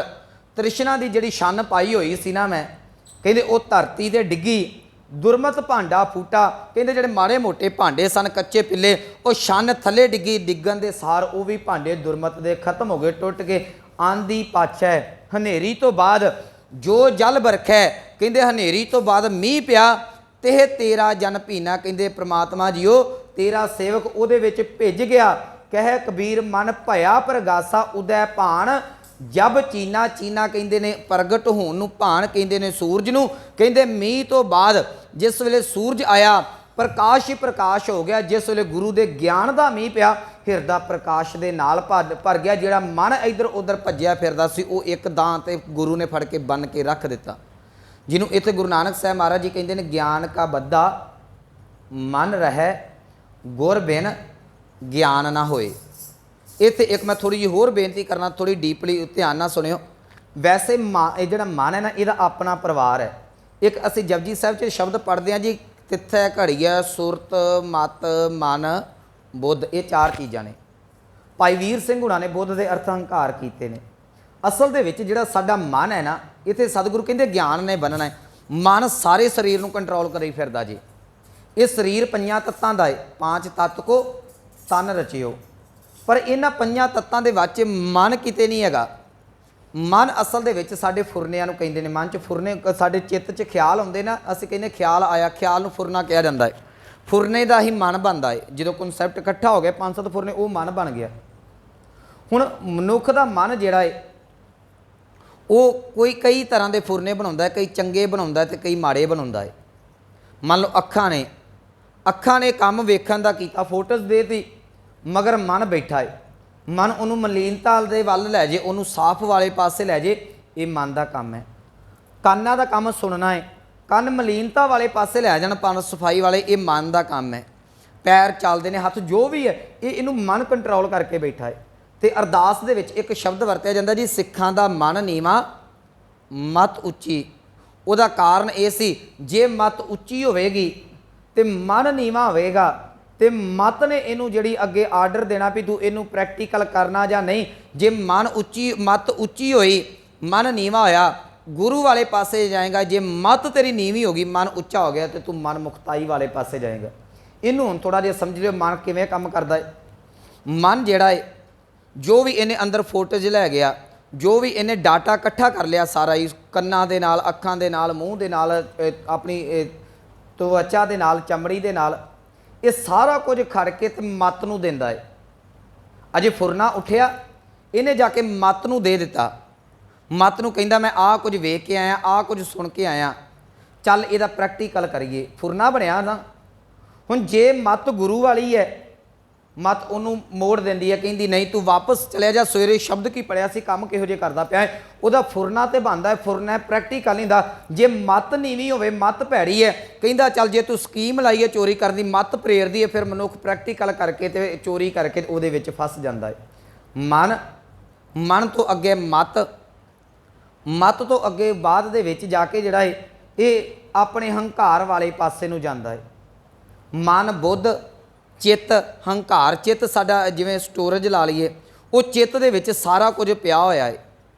ਜੇ ਤੁਸੀਂ ਮਨ ਦੇ ਵਿੱਚ ਕਈ ਵਾਰੀ ਇੱਦਾਂ ਹੁੰਦਾ ਹੈ ਕਿ ਮੈਂ ਕੋਈ ਗੱਲ ਕਰ ਰਿਹਾ, ਅਚਾਨਕ ਭੁੱਲ ਗਈ, ਮੈਨੂੰ ਫਲਾਣੇ ਬੰਦੇ ਦਾ ਨਾਮ ਚੇਤੇ ਨਹੀਂ ਆ ਰਿਹਾ, ਮੇਰੇ ਮੂੰਹ ਦੇ ਵਿੱਚ ਫਿਰਦਾ ਹੈ, ਉਹ ਅਸਲ 'ਚ ਸਾਡਾ ਜਿਹੜਾ ਬੁੱਧ ਦੇ ਵਿੱਚ, ਸਟੋਰੇਜ ਦੇ ਵਿੱਚ ਪਿਆ ਹੋਇਆ ਹੈ। ਉਹ ਮਨ ਆਪਣਾ ਕੰਮ ਕਰਦਾ ਉਹ ਇੰਨਾ ਕੁ ਅਸੀਂ ਉਹਨੂੰ ਨੱਪਿਆ ਹੁੰਦਾ, ਸਾਨੂੰ ਬਹੁਤੀਆਂ ਗੱਲਾਂ ਚੇਤੇ ਨਹੀਂ ਆਉਂਦੀਆਂ। ਜਦੋਂ ਬੰਦਾ ਵਿਹਲੇ ਨੂੰ ਕਈ ਵਾਰੀ ਚੇਤਾ, ਹਾਂ ਉਹ ਗੱਲ ਚੇਤੇ ਆ ਗਈ ਮੈਨੂੰ, ਉਹਦਾ ਭਾਵ ਉਹ ਤੇਰੀ ਬੁੱਧ ਦੇ ਵਿੱਚ ਪਿਆ ਹੋਇਆ ਸੀ, ਮਨ ਨੇ ਕੱਢ ਕੇ ਤੇਰੇ ਸਾਹਮਣੇ ਰੱਖ ਦਿੱਤਾ। ਮਨ ਕਦੀ ਟਿਕਦਾ ਜਿਹਨੇ, ਮਨ ਮਤ ਵੱਲ ਗਿਆ, ਮਤ ਤੋਂ ਇਹ ਬੁੱਧ ਦੇ ਵੱਲ ਜਾਂਦਾ ਹੈ। ਜਦੋਂ ਬੁੱਧ ਤੋਂ ਗਾਂ ਸੁਪਨੇ ਬਣਦੇ ਨੇ, ਉਹ ਤੋਂ ਗਾਂ ਹੰਕਾਰ ਬਣਦਾ। ਇਹਦਾ ਇਹ ਪਰਿਵਾਰ ਇਸ ਤਰੀਕੇ ਦੇ ਨਾਲ ਜੁੜਦਾ ਹੈ। ਸਤਿਗੁਰਾਂ ਨੇ ਗੱਲ ਹੀ ਮੁਕਾ ਦਿੱਤੀ, ਕਹਿਣ ਲੱਗੇ ਭਲਿਆ ਤੂੰ ਗੁਰੂ ਦੇ ਗਿਆਨ ਨੂੰ ਪ੍ਰਾਪਤ ਕਰ ਲਾ, ਗਿਆਨ ਦੇ ਨਾਲ ਮਨ ਬੱਝਾ ਰਹਿ ਜਾਏਗਾ। ਜੇ ਮਨ ਚੰਗਾ ਹੋ ਗਿਆ, ਮਤ ਦੇ ਕੋਲ ਚੀਜ਼ਾਂ ਚੰਗੀਆਂ ਜਾਣਗੀਆਂ। ਜੇ ਮਤ ਚੰਗੀ ਹੋਏ, ਸੁਪਨੇ ਚੰਗੇ ਆਉਣਗੇ। ਜੇ ਸੁਪਨੇ ਚੰਗੇ ਹੋਏ ਤੇ ਜੀਵਨ 'ਚ ਚੰਗੇ ਕਰਮ ਕਰੇਗਾ ਤੇ ਤੇਰਾ ਜੀਵਨ ਸਹੀ ਬਣ ਜਾਏਗਾ। ਗਿਆਨ ਕਾ ਬੱਦਾ ਮਨ ਰਹਿ ਗੁਰ ਬਿਨ ਗਿਆਨ ਨਾ ਹੋਏ। ਪਰ ਮੁਸ਼ਕਿਲ ਇਸ ਗੱਲ ਦੀ, ਇਹ ਮਨ ਜਿਹੜਾ ਗੁਰੂ ਤੋਂ ਬਿਨਾਂ ਨਹੀਂ ਕਾਬੂ ਆਉਣਾ। ਅੱਜ ਅਸੀਂ ਪੌੜੀ 'ਚ ਇਹੋ ਗੱਲ ਹੀ ਅੱਗੇ ਕਰਨੀ ਹੈ। ਇਹ ਅੱਜ ਮਨੁੱਖ ਕਹਿ ਦਿੰਦਾ ਮੈਂ ਬਹੁਤ ਪੜ੍ਹ ਲਿਖ ਗਿਆ, ਸਾਨੂੰ ਗੁਰੂ ਘਰ 'ਚ ਬਾਣੀ ਪੜ੍ਹਨ ਦੀ ਕੀ ਲੋੜ ਹੈ, ਗੁਰੂ ਘਰ ਜਾਣ ਦੀ ਕੀ ਲੋੜ ਹੈ। ਯਾਦ ਰੱਖਿਓ, ਬਹੁਤ ਕੁਝ ਪੜ੍ਹ ਗਏ ਜੇ, ਪਰ ਮਨ ਕੰਟਰੋਲ 'ਚ ਨਹੀਂ ਹੋਇਆ। ਅੱਜ ਮਨੋਵਿਗਿਆਨ ਵੀ ਇਸ ਗੱਲ ਨੂੰ ਮੰਨਦੀ ਹੈ, ਮਨ ਜਿਹੜਾ ਹੈ ਉਹ ਬਹੁਤ ਜ਼ਿਆਦਾ ਤੇਜ਼ ਹੈ, ਸਾਡੇ ਕਾਬੂ ਦੇ ਵਿੱਚ ਨਹੀਂ ਆਉਂਦਾ। ਇਹਨੂੰ ਗੁਰੂ ਦੇ ਸ਼ਬਦ ਦੇ ਨਾਲ ਕਾਬੂ ਕੀਤਾ ਜਾਂਦਾ। ਮੈਂ ਪਿਛਲੇ ਦਿਨੀ ਅਰਜ਼ ਕੀਤੀ ਸੀ, ਮਨ ਜਿਹੜਾ ਹੈ ਉਹ ਸੂਖਸ਼ਮ ਹੈ, ਦਿਸਦਾ ਨਹੀਂ ਨਾ। ਸਰੀਰ ਸਾਡਾ ਅਸਥੂਲ ਹੈ, ਸਰੀਰ ਦਿਸਦਾ ਹੈ। ਅਸੀਂ ਸੂਖਸ਼ਮ ਚੀਜ਼ ਨੂੰ ਅਸਥੂਲ ਦੇ ਨਾਲ ਕਾਬੂ ਕਰਦੇ ਹਾਂ।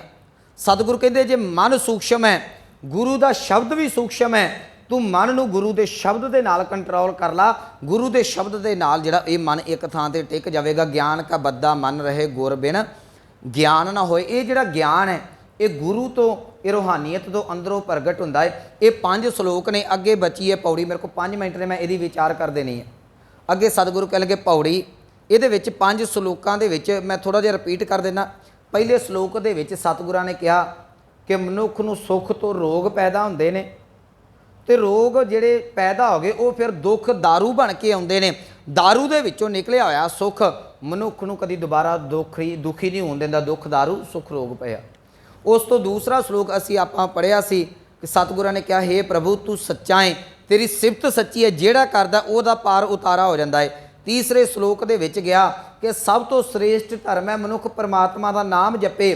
चौथे श्लोक च कहा जिन्हें नाम जपना एक परमात्मा का जपियो वो सारे देवतियां का देवता है। हुण वो परमात्मा दे नाल जिहड़ी पकड़ मन ने करनी है, मन गुरु के ज्ञान तो बिना काबू नहीं आना। ये 5 श्लोकों की विचार अगे सतगुरु पौड़ी च बख्शिश करते हैं। पौड़ी कह लगे पढ़िया होवै गुनाहगार तां ओमी साधना मारीए। ये अखरी अर्थ कर देवां, कहते एक मनुख पढ़िया लिखिया है, पढ़िया लिखिया कोई गुनाह करता है, जे एक पढ़े लिखे ने गुनाह किया है तो याद रखियो उसकी सज़ा पढ़े लिखे नूं दित्ती जानी। अगे शब्द है तां ओमी साधना मारीए। ओमी शब्द गुरु ग्रंथ साहिब दे विच इक्को वारी आया तो वो इत्थे आसा दी वार च ही आया।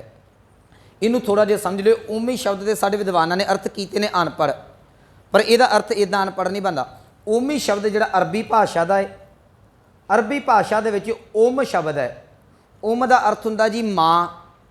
इहदा अर्थ इउं लिया जाता है कि वो औरत जिहदे सिर दा साईं चलिया जावे, जिहदा ये पति चढ़ाई कर जावे, ਉਹਦੇ घर च बच्चा पैदा होंदा है, पति सिर ते नहीं हैगा तो अपने जिहड़ी रोटी पानी का प्रबंध करना बड़ा औखा, वो बच्चे नूं नहीं पढ़ा सकदी।